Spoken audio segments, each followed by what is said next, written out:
आज हम एक बहुत ही अहम और शायद कुछ लोगों के लिए मुश्किल सवाल पर बात कर रहे हैं।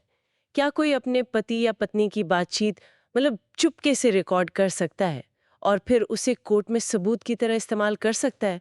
ये बड़ा सवाल है। हाँ, ये सवाल रिश्तों की निजता और कानूनी कार्रवाई में सच की जरूरत, इन दोनों के बीच एक बहुत ही नाजुक संतुलन बनाता है। और हमारे पास इस पर बात करने के लिए एक ठोस आधार है। 14 जुलाई 2025 का सुप्रीम कोर्ट का एक बहुत महत्वपूर्ण फैसला, विभोर गर्ग बनाम नेहा। इसी फैसले और इससे जुड़े कानूनी विश्लेषण पर हम आज गहराई से बात करेंगे। हमारा मकसद है इस फैसले को ठीक से समझना और ये जानना कि भारत में प्राइवेसी, सबूत और जो हमारे वैवाहिक कानून हैं, उनके लिए इसके क्या मायने हैं। तो चलिए शुरू करते हैं। तो जैसे हमने बताया, ये मामला पंजाब से शुरू हुआ था। पति थे विभोर गर्ग, जिन्होंने तलाक के लिए अर्जी दी। और उन्होंने सबूत के तौर पर क्या पेश किया? अपनी पत्नी नेहा के साथ हुई बातचीत की गुप्त रिकॉर्डिंग। उनका कहना था कि इससे मानसिक क्रूरता साबित होती है। अब यहाँ एक मोड़ आता है। हम्म। फैमिली कोर्ट ने 29 जनवरी 2020 को हम्म। पहले तो कहा कि हाँ, ये सबूत मान्य है, लेकिन फिर मामला गया पंजाब और हरियाणा हाई कोर्ट। हाँ। और वहाँ 12 नवंबर 2021 को फैसला पलट गया। हम्म। हाई कोर्ट ने कहा कि नहीं, ये रिकॉर्डिंग पत्नी के निजता के अधिकार का उल्लंघन है, आर्टिकल 21 का। बिल्कुल। और यहीं से फिर ये मामला सुप्रीम कोर्ट पहुंचा। सुप्रीम कोर्ट में जस्टिस बीवी नागरत्ना और जस्टिस सतीश चंद्र शर्मा की बेंच थी। उन्होंने 14 जुलाई 2025 को फैसला सुनाया। कोर्ट ने ये तो माना कि हाँ देखिए, चुपके से रिकॉर्डिंग करना ये भरोसे की कमी तो दिखाता ही है, और शायद ये अपने आप में एक संकेत है कि भाई शादी में दरार आ चुकी है, वो टूट रही है। लेकिन, और ये बहुत महत्वपूर्ण है, कोर्ट ने फिर एक सवाल उठाया। उन्होंने पूछा, क्या सिर्फ इसलिए कि सबूत बिना सहमति के रिकॉर्ड किया गया था, उसे सिरे से खारिज कर देना चाहिए? अच्छा, मतलब तरीका गलत था तो क्या सबूत ही बेकार हो गया? हाँ, खासकर तब जब मुकदमा खुद पति पत्नी के बीच का हो। क्या तब भी ये नियम लागू होगा? तो कोर्ट ने इस कानूनी पहलू को कैसे देखा? क्या नियम है इस बारे में? देखिए, कोर्ट ने भारतीय साक्ष्य अधिनियम मतलब इंडियन एविडेंस एक्ट, उसकी धारा 122 को देखा। ये धारा आमतौर पर ये कहती है कि पति पत्नी के बीच जो भी बातचीत होती है वो गोपनीय है, उसे सुरक्षा मिली हुई है। हाँ, उसे प्रिविलेज्ड कम्युनिकेशन कहते हैं शायद। बिल्कुल, उसे अदालत में पेश नहीं किया जा सकता। लेकिन इसी धारा में एक बहुत अहम अपवाद है, एक एक्सेप्शन। वो ये कि अगर मुकदमा खुद पति पत्नी के बीच हो, एक दूसरे के खिलाफ, तब ये सुरक्षा, ये प्रिविलेज लागू नहीं होता। ओहो, तो ये वाला पेच यहाँ काम कर गया? हाँ, बिल्कुल।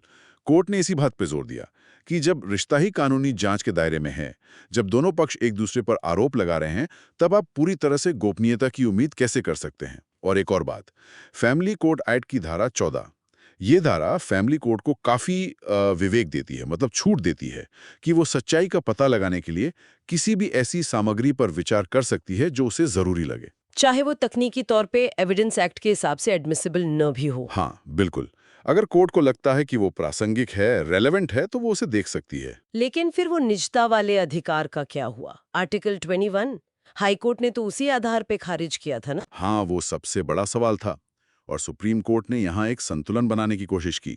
एक तरफ है निजता का मौलिक अधिकार, और दूसरी तरफ है निष्पक्ष सुनवाई का अधिकार, जिसमें सच का सामने आना बहुत जरूरी है।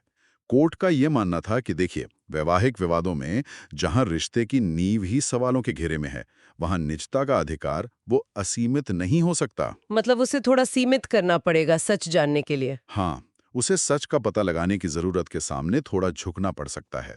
ये एक तरह का संतुलन है। और कोर्ट ने पुराने फैसलों का भी हवाला दिया। जैसे एक बहुत मशहूर केस है, आर.एम. मलकानी बनाम महाराष्ट्र राज्य, 1973 का। उसमें भी यही कहा गया था कि अगर कोई रिकॉर्डिंग प्रासंगिक है, असली है, तो उसे सबूत माना जा सकता है। भली उसे गुप्त तरीके से हासिल किया गया हो। हाँ, भले ही उसे गुप्त रूप से या तकनीकी तौर पर गलत तरीके से प्राप्त किया गया हो।